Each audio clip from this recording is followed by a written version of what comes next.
community room, and they were open to everyone. And they were like big, chaotic, joyful events where the children maybe were not all attentive at the same time to the storyteller. And so what they've done is they've allowed two of those to go on every week as just a big drop-in in this space. But all the other weekly programs are up in the children's programming space, limited to 20 participants. They're the same through the whole series, and that allows the children's librarians to get to know the children and their caretakers, and the children to really relax into a routine and feel a little calmer in their early literacy learning. Teens have 19 programs over the 3 months, including very popular exam cram and a new partnership with Creative Arts. Adults also is being very ambitious with 75 programs, including a mindfulness and mahjong series. Not two, those are two. That's all. All right, thanks, Megan. So some highlights. We have some fun and games, Star Wars trivia for adults, mahjong for beginners. This is taught by our own library assistant, Alyssa Landro, and this is geared really towards older adults, and it is taught over, I think it's 8 weeks, and we hope to do it again in the summer. It's already full. Giant Size Family Games is hosted by the Children's Department, and it's just what it sounds like. Titletown is a sports-themed play and story that are capitalizing on Reading High's 2023 Girls Field Hockey State Championships. Hey, hey. And the boys 22 Lacrosse State Championships. And I believe the cross-country team is in the running. I didn't mean that as a pun, but it's a good one. I think the marching band is also involved. I just got an update from Olivia. Ah, marching band, yeah. You get a state championship for that? Yes. Yeah. That is very cool. Yeah. We also, in a sporty vein, have mini golf for all ages. This is hosted by our teen librarian, Megan, but we just opened it up to all ages, and huge numbers of families came out for it. Learning. These are all adult programs, and it's just a small sampling. Veterans Resume Workshop, Gene Editing is Medicine presentation, a wildlife rescue presentation. Just last week, a friend of the library, Bill Fowler, came to talk about the 250th anniversary of the Boston Tea Party. We have another professor coming in to talk about identity and rebellion in pre-revolutionary America. Artsy, craftsy things. We have an additional concert series to the concert series we already had. I'll tell you a little more about that, or Amy will in a minute. Spark Spots is a family arts drop-in where there's a different art or craft project every week. Dribble Drabble is stories, paintings, dance, and music, so sort of all the arts combined into one for children. The teen department is doing a quilting project series with Creative Arts, like I said earlier, and it's, I think, an 6 or 8 week series that we hope the end project will be a quilt that will be hung in the teen space, where each teen has an opportunity to create one piece of the quilt. And bookish literary things, we have children's author and illustrator E.B. Goodale just spoke on Saturday, had a really nice event. As we speak, Best in Romance 2023 review is going on. Exam cram, midterm study sessions, these are the most popular, the midterms versus our final version of that. And then it's our third iteration of our subscription service where folks sign up. We have 20 slots. And in January, since 2021, we had a debut of the month club where librarians curated a recommended debut, and patrons who signed up would get it the day that it was published, would get it on hold for them. And then last year it was a travel themed, and it was 6 months of travel themed nonfiction and fiction. And this year it's cozy mysteries, so that should be a big hit. I think it's already full. And then next, sort of new or renewed programs. We have several of these, but a few of them. In Between Time is a new every week drop-in for kids in 4th to 7th grade. between kids. And, you know, it started off with just a couple kids coming, and then those kids brought their friends, and then those kids brought their friends. So it's up to a nice, good-sized group where they do a different activity every week. And have you all had a chance to look at the mural upstairs yet? So the tween spot is being developed in a corner of the children's room, and a really beautiful mural came up over from late November and through early December. It's all set and we're just waiting on furniture for the space, but that in-between time should be a nice way to get those tweens to start using the space, and hopefully we'll transition that program there. The Health Nook is fully functional with the addition of 2 health resource kiosks. So Susan Beauregard, our health and wellness librarian, has expertly curated quality health and wellness websites on these kiosks so that people know that whatever is loaded onto these are trusted, information professional driven sites like Medline Plus, where they know that whatever they get there is going to be trustworthy. We also have a printer there where they can print stuff out, and it increases their level of privacy.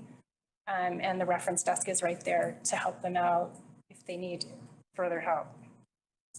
What's the big idea? We talked about this last time. This is sort of this low-key thematic programming element that we are running September through May. This is our inaugural year. And this year, the theme is Your Place is Here. And it is all about gathering in the library, especially bringing people back in after a few years of staying away more. Creative Arts Sunday Concert Series. Amy, do you want to say anything about that? Yeah, I just really quickly, it's 3 Sundays. We just already had one, but basically we've been partnering a lot with Creative Arts. Part belongs to this Your Place is Here, which is Reading. This is a Reading community group. So we're showcasing some of their instructors, and they're actually performing, which is great for not only their students and families to come visit, but it's we spotted it on a Sunday afternoon. And the target audience are older adults who would like to come out on a Sunday afternoon. We had several requests for music. And so we had a piano concert. The next is a voice and piano concert. And then we'll actually have more of a presentation concert talking about all about world instruments. And so they've been a great partner. And they're, as Andrea mentioned, they're doing the quilting series. So they're able to support us in a lot of the arts programs that we're doing. Yeah, so that's in addition to our quarterly concert series that's run by our Elder Services librarian, who's also helping Amy in Creative Arts on this series. But those tend to be very popular programs. And the Creative Arts series tends to be a little more intimate, like a soloist versus a whole band, and a chance for more amateurs, I guess, to have a chance to. Yeah. I mean, one of the big benefits is we have cookies and drinks, cookies and cider, and the piano. And so, for example, John Lee, who's a piano instructor at Creative Arts, he's also, sort of had his whole biography, and he stayed and answered questions and spoke with the audience members about the various arrangements that he played and why and what he liked about them. And so it's also sort of a chance to really kind of connect with the performer. Yep. We have the return of the Memory Cafe and the English Conversation Group after their absence from 2020. So the Memory Cafe is, we partner with the Pleasant Street Center, the Senior Center, to host that here. It's, y'all are familiar with it? Chance for folks living with dementia and their caregivers to come out to an activity that is specially designed for whatever their sensory needs are, and gives the caretaker sort of a safe place to relax for a minute and be with other people who are in that same situation. And then the English Conversation Group, this was a long-running group with English at Large, and it disappeared in 2020, and we tried to get it back in 2021, and we almost had it back in 2022. And they finally actually returned 2023. And I think the group speaks at least 9 or 10 distinct languages. So it's really nice to have them back. They are just finishing up in December their first set of classes, and they've already set up for the next set. So we're excited to have them back. And that's it. Do you have any questions? Winter warmers coming back this year? No. Okay. Summer Sizzlers, I think it's probably the way that's going to go. Okay. There was this concern about gathering in large numbers and talking to people's faces during winter. Like, it just seemed less of a good idea than it used to since the pandemic. So I think we're probably going to keep it as like a summer reads kickoff and be able to gather with a little more confidence that we aren't going to be a super spreader event. It was either that or just keep it online, that's just not the same. But we did the Summer Sizzlers this last year, and it was a great event, really fun. Awesome. Yeah. Great. Anything else? Looks great. Yeah. Considering right. holiday time over those 3 days, fitting in just about 200 events, so that's, I don't know, yeah, Amy said in her report, like, how many days we were closed in November, and yet and it's a short month, and we still managed to overload it. I don't know. But we have a really great lineup, lots of diverse programs. All right, thank you very much. got to read the marketing so much, I didn't realize Bill Fowler was here. He's always been a good fan of the building. Okay, thank you again. So moving on to agenda item 4.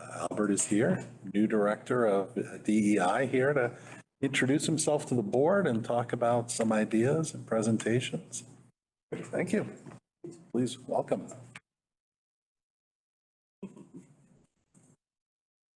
Right, I'm gonna pull up your presentation. Got it.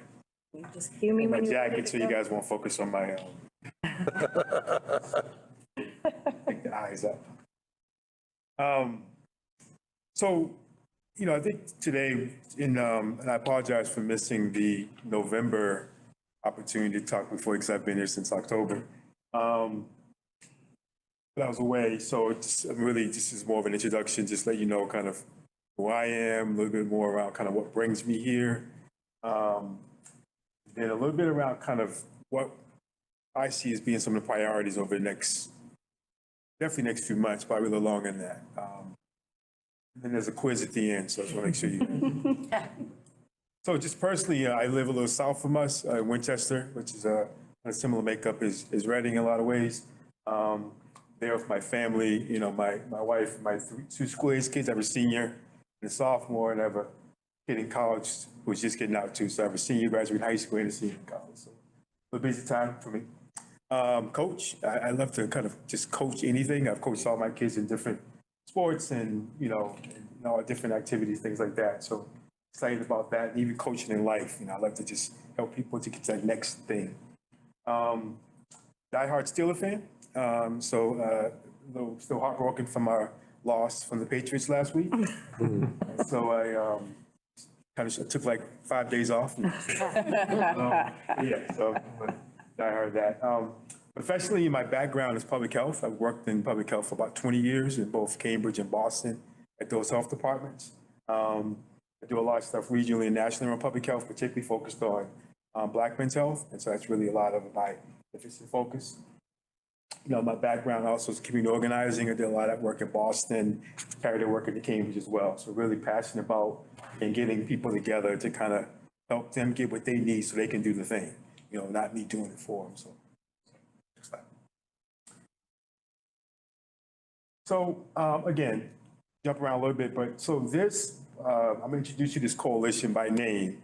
And then that coalition's work is essentially kind of what drives a lot of the work that I've been doing. So I did this work about 1.5 years in Andover. And so I was there as their first director of DEI. And got brought into this coalition, which really sits where municipalities like Reading have someone like me. Now, different titles, some of us call it DEI directors, some of us call it equity directors, but essentially we kind of all have the same function. We're all working at a municipality. So this coalition was formed essentially kind of twofold. One is to help municipalities on board and support these directors. A lot of these directors were getting burned out because a lot of the work was kind of very reactive and it wasn't sustainable. And the other aspects was to really, again, to help the directors themselves learn how to say no, to make sure that we how to set our boundaries so we're not burning ourselves out. In fact, I'm hosting that coalition here for our winter gathering on Friday. So they'll be in this room right here. My colleagues finalizing so that group is becoming formalized now. And so that we'll be going over finalizing our bylaws and really thinking proactive about what our next work looks like. So again, go next slide. So essentially this is where we are right now. And this work in municipalities is about 3.5 years old. Our most senior director of DEI is in Arlington, my good friend Jill.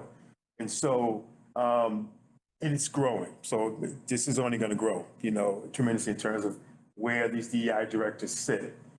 Again, so we're down here with the other R's. And so again, a lot of what we're trying to do with this work is make sure that we are, again, supporting the municipalities, but also, again, supporting our directors ourselves. So just want to give you a snapshot of kind of where we are. We have some of my neighbors around, which are in Medford, Malden, other places, again, growing up. So it looks like. So, some of the things that, we kind of learned through this work was that it was like a huge learning curve the municipalities were facing. And really that function around, how to support these directors within this kind of municipal, somewhat slow moving, kind of archaic system. They kind of weren't, working kind of, seamlessly together. Again, I said earlier, but too many expectations at once. And a lot of those were unrealistic, and again, these were great intentions that people had, but they weren't quite sure. A lot of it was like, we need you to just, for example, get Black and brown people into the room, but a lot of the work need to be more systematic in looking at policies. And so I had to really think about going upstream and think about, well, why do you not have Black and brown people in the room versus getting them in the room because they won't be in the room next time. So that more prevention thinking. And that's really where a lot of my work and focus here is really more that upstream work, and what's kind of what brings me here a lot, really opportunity to really think upstream, think about, again, what policies we need to really think about and what systems are not working for everybody. It's emotionally draining. There's a really high burnout in this work. And a lot of us who do this work, we come from other disciplines, right? And so a lot of us have kind of learned how to set some boundaries, but yet it's still one of those things we have to make sure that we are setting those boundaries with the people that even within our own institutions who care tremendously about us, And so that whole idea of kind of wellness and self-care being so critical to this work and make sure that we're taking care of ourselves. And really having that key supervision, and I think, one of the beauty things is, so I'm the only one that sits in the library, of all my colleagues, which is really unique, right? And I, Sedesta before, she and I connected. And so, she always talk about her role here, and I'll be like, oh, you're in the library. Okay, interesting. And so just talking about that, but realizing the more, and she said good things, by the way. But really what that meant for me was think about what is, because I always knew about public libraries, but really how does that fit with the work that we're doing? A lot of it is really, for me, I think about the space around having, I think someone who you kind of get it anyway, right? You get the idea of being able to kind of meet people halfway because of the way that you interact with the public, which a lot of my colleagues sit in the municipal space, which somewhat creates a barrier for the communities that we're actually trying to connect to. So I think the library is a good space, and I have a cool office too, so that kind of helps. Even though I was trying to get a big screen TV, and Amy said no to that, so. Said no.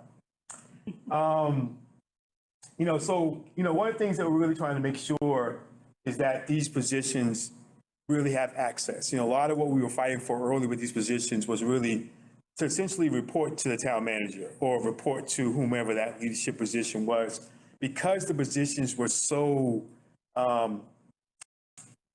brought on in a way that didn't give those directors access, right? And it was literally just a lot of just program focused. So really, but the key thing, what we were saying is that, we wanted to make sure that the position had access.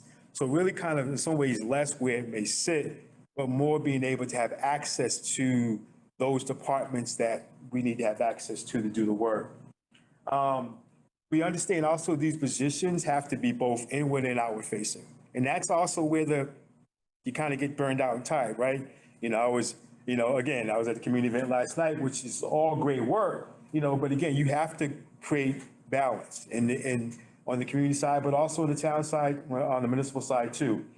But the positions have to be both inward and outward facing to make sure that you can do the work effectively.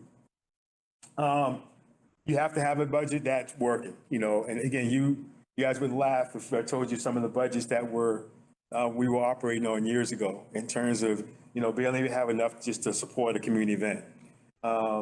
And the biggest thing I think that comes with budgets, really, we're learning this, is the training.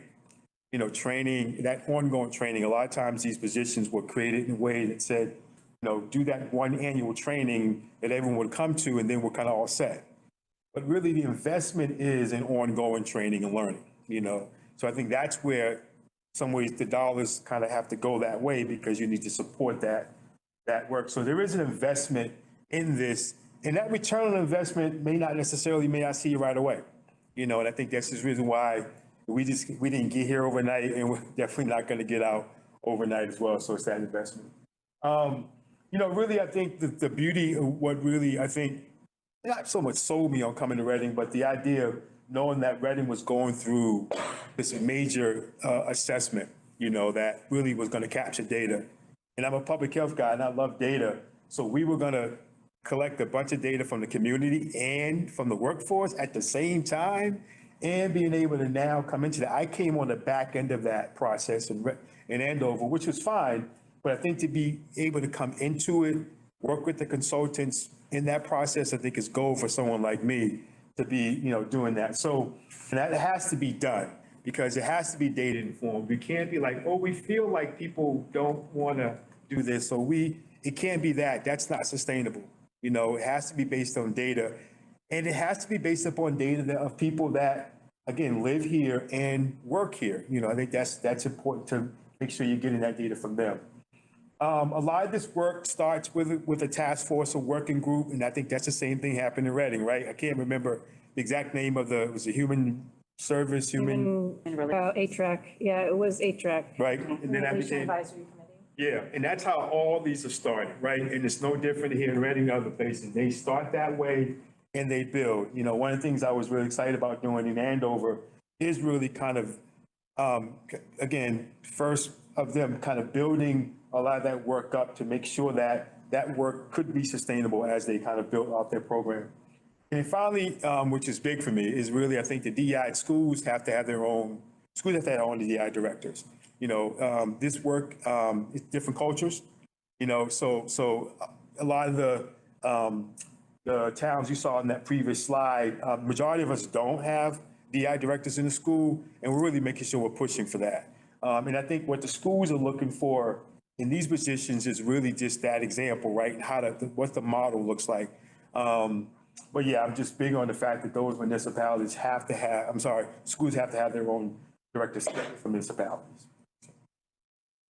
So this is the goal slide here. I want to make sure that you see this in a way, and just let you know too, we created in this process, this coalition created a guide for municipalities. We're working on 2.0 right now as we speak.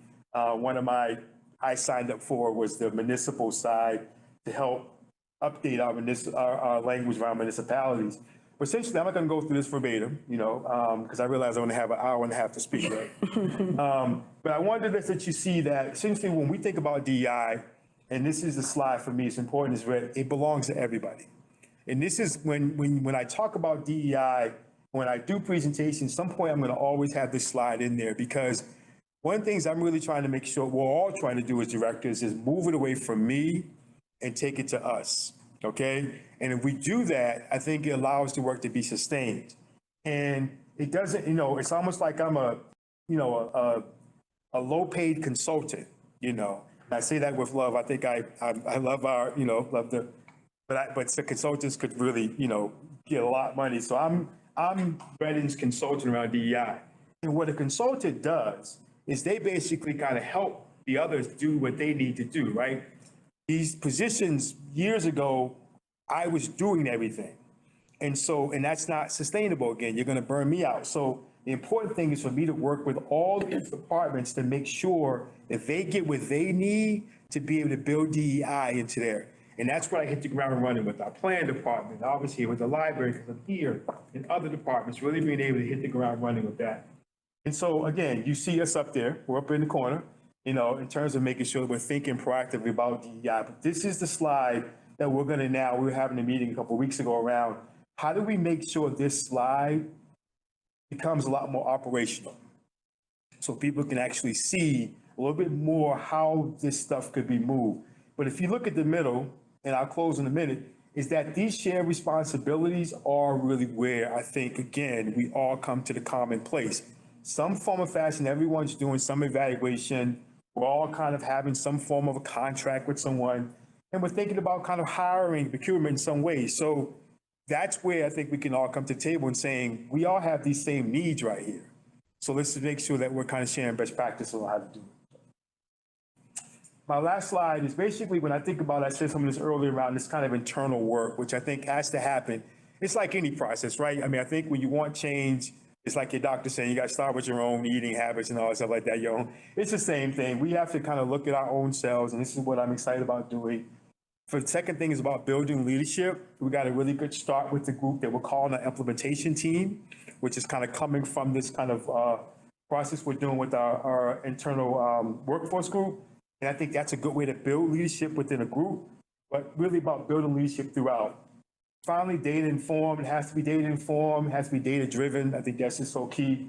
Our external work, again, is really this whole idea of like celebrating, acknowledging cultures in Reading. There's so many cultures here, and celebrating those cultures and really making sure that we're doing this in a way around partnership and collaboration. We're not coming at them. We're doing this kind of with them in a way. So finally, we have these assessments that we closed about a couple of weeks ago. Now we're collecting the last set of data from our focus groups next week. No, sorry, this week. This week, sorry. Yeah. So, sorry. Any questions? I know I buzzed through that just to make sure I carved a few times out for questions, but any questions?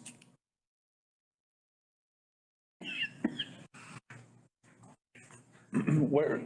No, please, go ahead.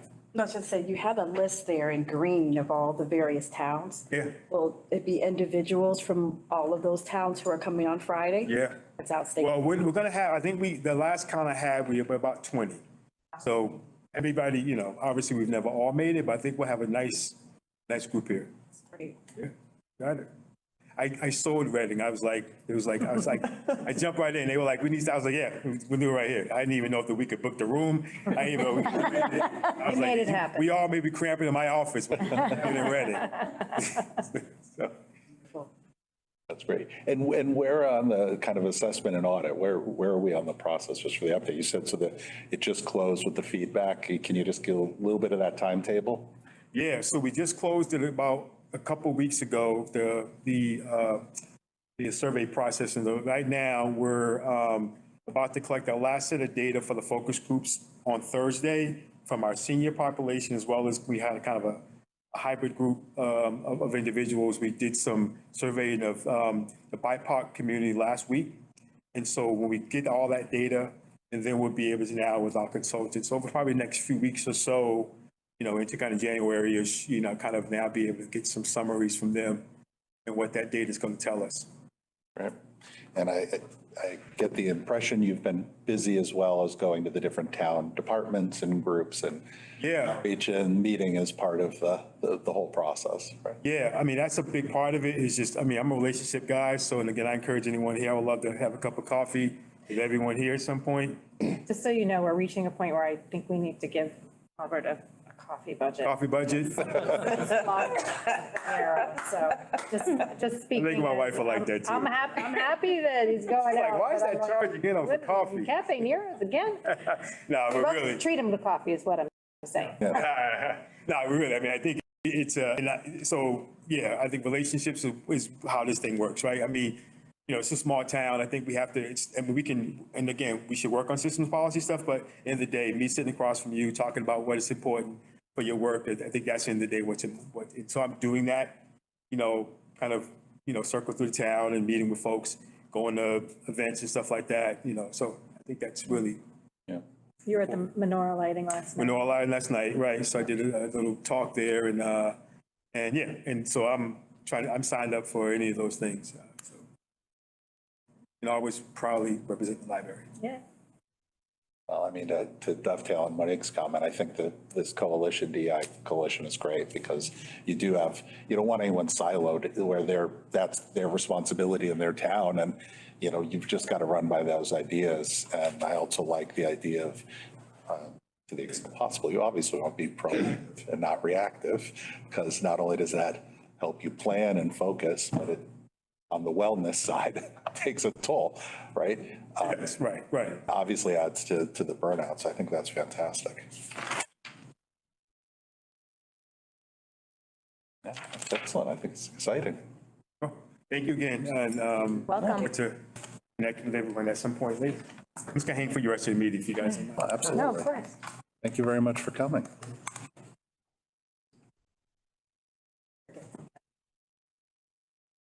Friends, Have fun. Okay, thank you very much. Moving on to item 5, policy change and vote. So the borrowing policy we had talked about at the November meeting and gone through and made comments, and the revised version is here in the minutes. And does anyone have any further comment or questions related to the newly revised borrowing policy? Changes were to the checkout limits and eliminated the need to sign something for the library things, agreement. Do some others.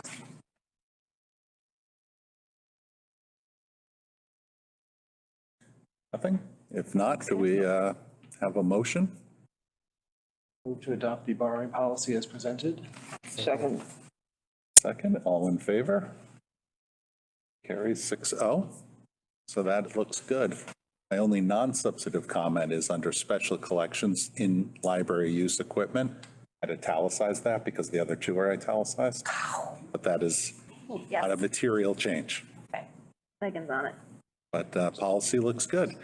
Having voted on that, we now move to financial report.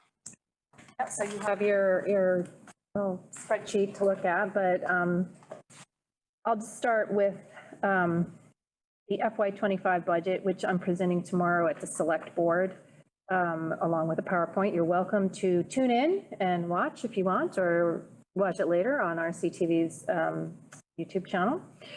I worked with the town accountant, and we ended up changing the salaries a little bit less. This just sounds really weird, but a little bit to do with when pay periods start and end, and that you think, I mean, it's a leap year, and that's why we budgeted a certain way for FY24. So we went through and we were able to trim a couple thousand off, but there was actually no loss in salaries. There's no loss in hours. It just wasn't, it's literally just an accounting change about how we manage that. So I just want to let you know that the numbers that you see tomorrow night, or that gets presented or comes back to you, they're very minor changes, 3.6 increase instead of 3.7. They're very small changes to the budget, but basically it's a total of a 3.6 increase over FY24. Which brings us to FY24. Are there questions about FY25? Concerns or questions? Yes, Joe. I mean, just quickly, what's public services? What's having that? Yeah, so the public services and collection services, one position is being moved out of collection services and into public services. Okay, so it's just for the public. Yeah, it just, You don't have to have anything. right, exactly. It's purely a budgetary change. So good question, though. For FY24, we're now running about 6% under budget. Material expenses are on target. We had some nice donations, and a couple in memory of Barbara Boviard last month. And that is really all I have for financials. I guess as an aside, the trusts are not doing super well in this market. They're not doing as bad as they did 2 years ago, but they're not doing as well as they did last year. So we just watch that.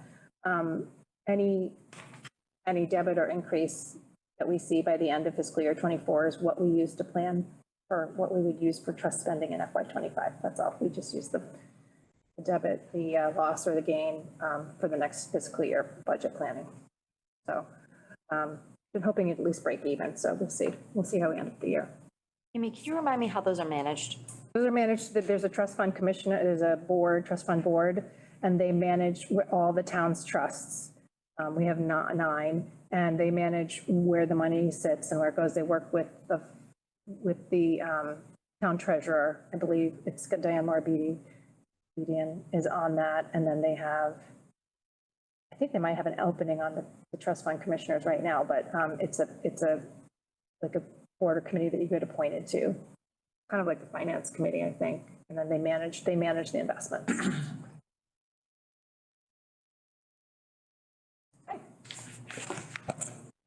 State? State aid, yeah. Just hot off the press today, not included in your report. We received $29,177.26, I think, and from our first portion of state aid. So that is usually about half. And conservatively, if we get the same amount, it would be a total of $58,000 in total in state aid this year, which is $10,000 more than we received in the previous year, which is a significant chunk. Again, like the trusts, the money that we received this year is used in the next year. So all the money that we've budgeted to spend for state aid this year was based on what we were given in FY '23. So we'll get the money and it will sit there. And we're all furiously thinking of all the projects that we want to spend money on for FY '25 that we'll use that state aid for. But yeah, so we were very impressed with that. And I think in general, all the libraries we had a good state budget for libraries in general. And I think the consortia also got some good state aid awards, which helps us as well. Thank you for reminding me about that. Any other questions on the financial report or the budget summary? Great. Moving on to the director's report. I just realized I named this December snapshot, and it's probably the November snapshot, sorry. What happened last month? You can see what happened in November and against a year ago. Things are fairly staying the same. Our locker transitions are down, and there are still problems with it. We are waiting for a part. There was a software issue, which we think we have solved, but now there's a hardware issue in that the scanner thing is not scanning parts, so they're waiting for a piece to come from. The supply chain is yet again the excuse we're receiving, but we have people working on it, hoping it'll come in soon. Most everything is steady. I think, it's noticeable that with our addition of more programming, we're getting more people in the doors. I think that's going to continue to happen. And everything else is pretty steady. I do include that snapshot of the physical circulation versus the overdrive circulation. It gives you like kind of a 3 or 4 month view. These are very typical in terms of we're going to have a lot higher circulation in the summer. It's going to drop a little bit in the fall, probably even drop in November. Things will start picking up again in the spring.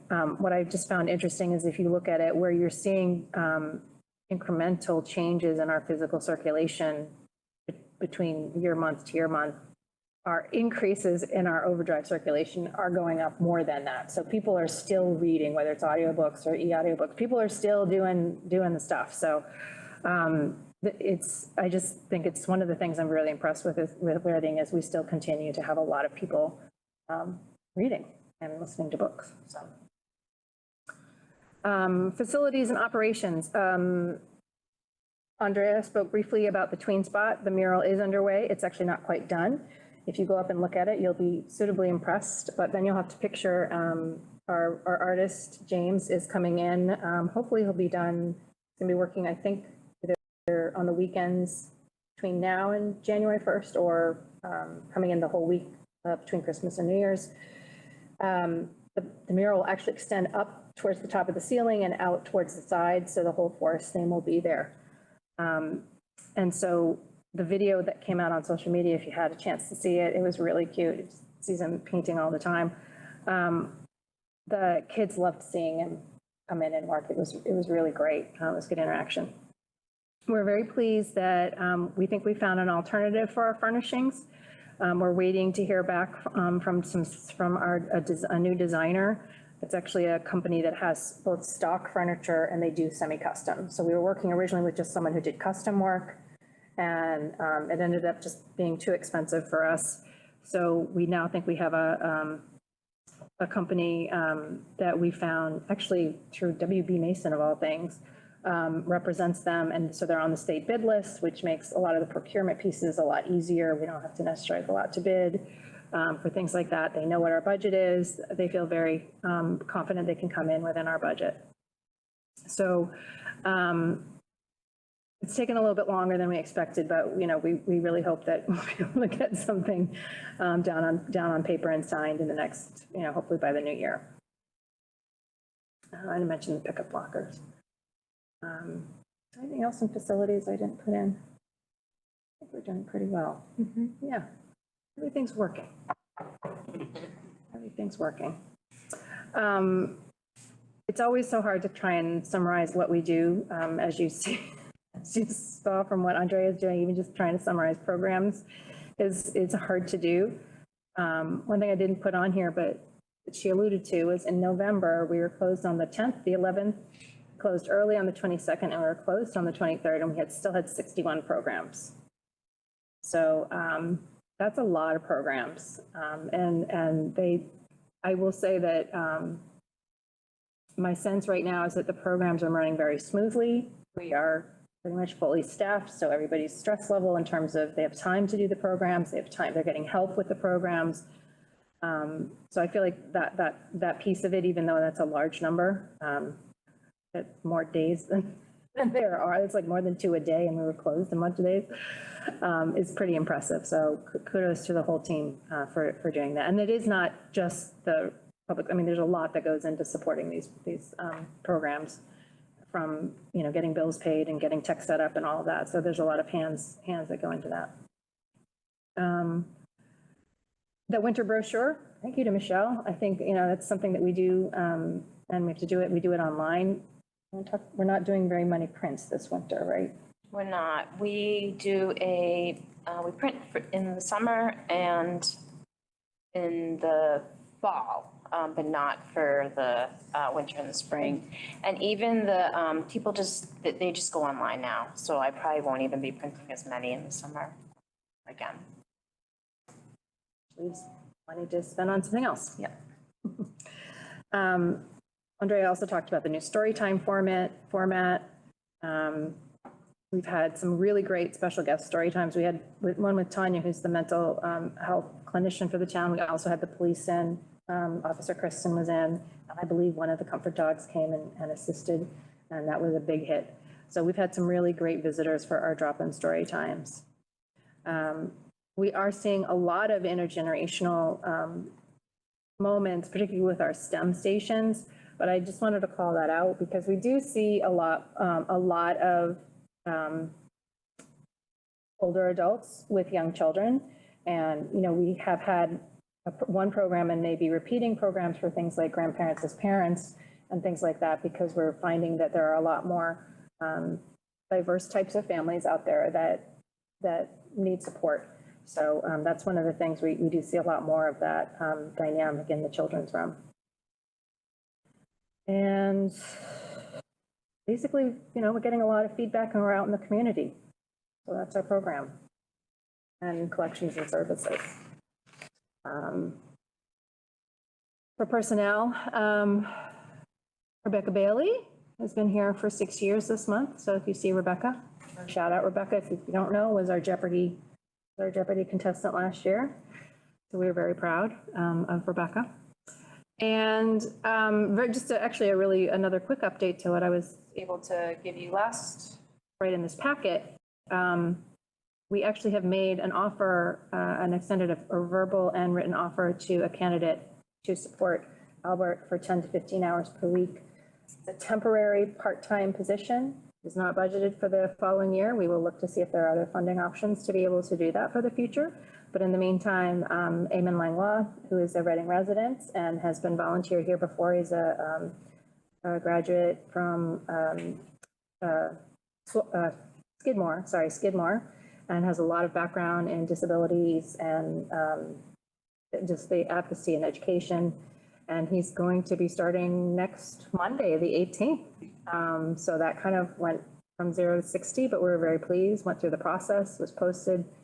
We met with him, and I think it's going to be a really good fit. And we're going to take what we have, and he's very happy to be our guinea pig, to figure out how we craft a more formal actual internship structure, and that it'll help Albert figure out what he needs to help, what he can offer to a student, presumably college, but it could be a high school. We could do both, depending on what funding we have. But I'm really excited to do this. I think it's going to be a good fit. And then just our selected list of professional development, which, as usual, always blows my mind. And stuff and that's basically the report. Any questions, comments related to the director's report? Anything that's been discussed? I want to get out of here early. Okay, hearing none, move on to November 14th, 2023 minutes. They are in the packet that was distributed. So I'd ask if anyone has any comments, edits, questions related to the draft minutes.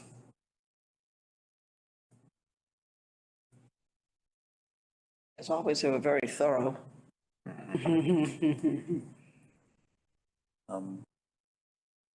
Okay, hearing no comments or questions, is there a motion? Motion to accept minutes as written for the November. Motion, is it seconded?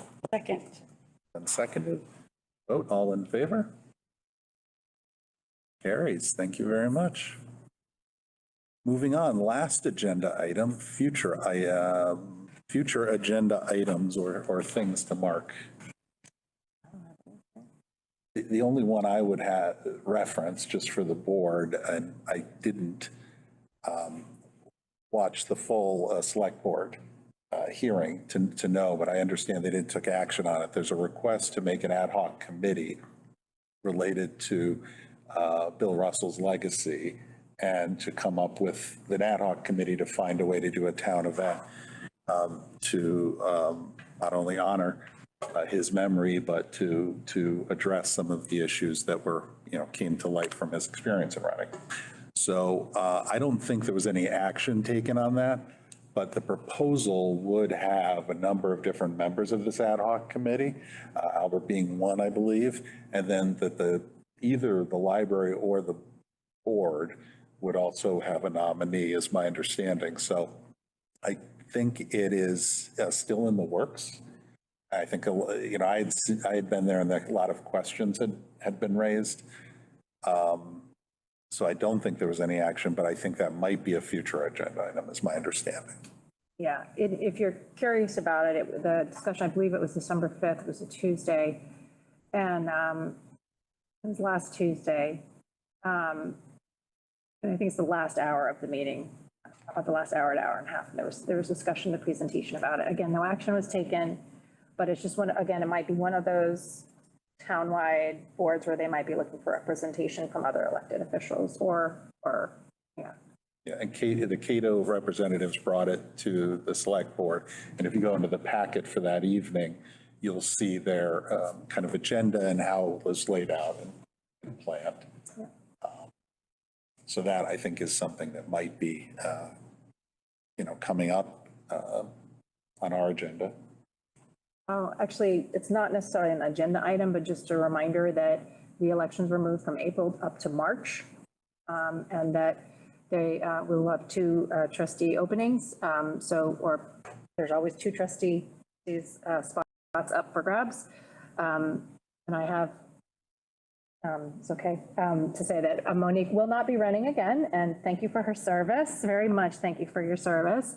But that also means that Monique's last meeting will be in February, so just something to think about. And in general, this just means the whole election, local election, which was moved to March 5th to align with the state primary, it just means that things are going to be very busy from January and February. So things like that. So watch out for those lawn signs. Okay. Anyone have anything else?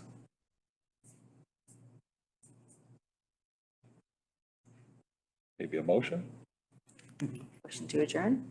We have a motion to adjourn. It's been seconded. And we're done. Thank you very much. We Yep, that's all that I appreciate it. signed it, thank you.